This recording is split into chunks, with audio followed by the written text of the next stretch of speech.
Frank was a laborer with a mid-sized construction company in northeastern Ohio. His company had just won a contract to build a 35-story tower for a local oil and gas company that was looking to upgrade its headquarters in Cincinnati.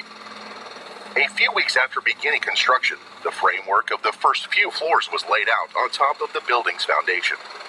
Frank was to work from a scaffold assembling various bolts and screws into a second-story office.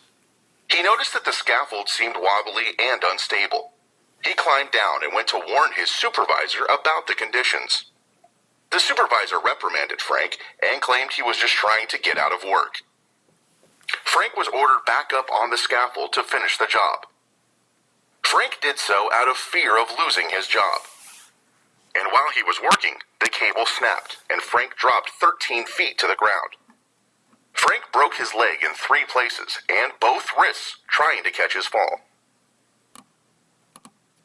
According to the Bureau of Labor Statistics, there are roughly 150,000 construction site workers injured each year. Many of these accidents are preventable.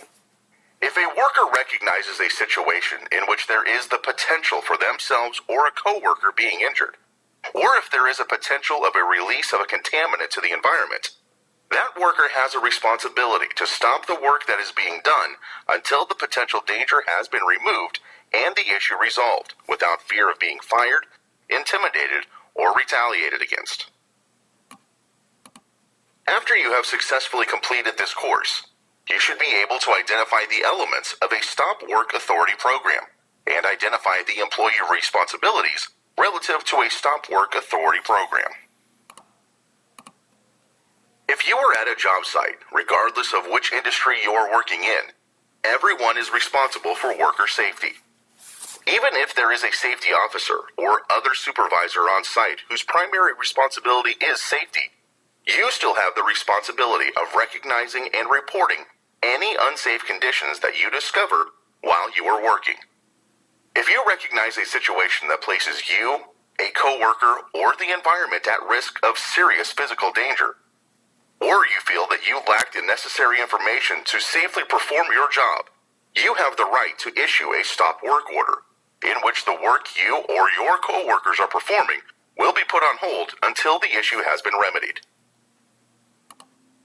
Once a stop work order has been issued, the next step is for a supervisor or safety manager to review and analyze the situation. If you have issued a stop work order, then you are allowed to be part of this review process. You should explain to the supervisor or manager the reasons why you believe that continuing work presents imminent danger.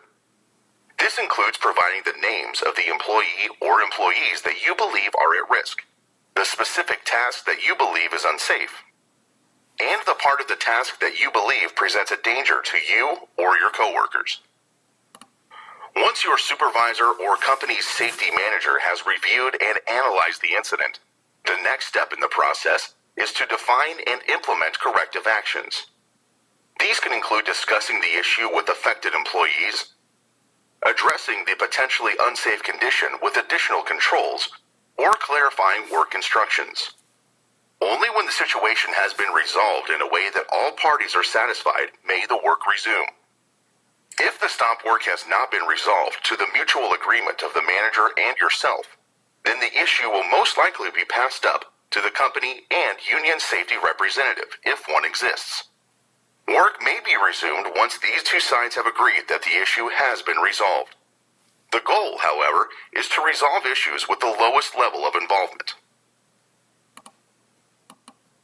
All actions related to a stop work order should be recorded and documented.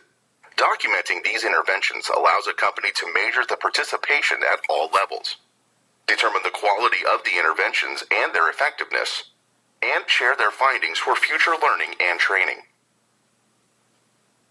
In all stop work situations, a follow-up is necessary to ensure that the corrective actions used to remedy the original situation were effective. This may include your supervisor having a conversation with you to determine your level of satisfaction and confidence that you are working in a safe environment. There may be a formalized follow-up procedure that your company uses during incident investigations, which may also be followed during stop work follow-ups. Training is the most important aspect when it comes to implementing a company-wide policy. If it has one, your company should train you about its stop work program before your first assignment. This training should cover all of the elements of the program, the importance of safety, and reassure you that you will not be retaliated against should you ever issue a stop work order. Every company should strive to achieve the highest level of safety it can. If everyone in the company makes working safely a priority, then the level of risk and injury will be greatly reduced. To help instill the importance of safety in all employees, some companies may recognize employees who correctly and successfully issue a stop work order. It may consist of recognition at bi-weekly safety meetings, or maybe even a gift of some sort. In either case, formally recognizing employees for their efforts can help make safety a priority. Let's go over a quick review of your responsibility under a stop work program. It is your responsibility to be aware of your environment. If you recognize a situation that places you, a coworker, or the environment at risk of serious physical danger, and following normal protocol would not resolve the issue in time, you should issue a stop work order. If there is a supervisor immediately available, you can issue a stop work order through them. You should also participate with management in solving the issue so you feel safe returning to work. Remember, you are encouraged to issue a stop work order, and you will not be retaliated against for doing so. It is the responsibility of management to review any process or situation in which a stop work order has been issued.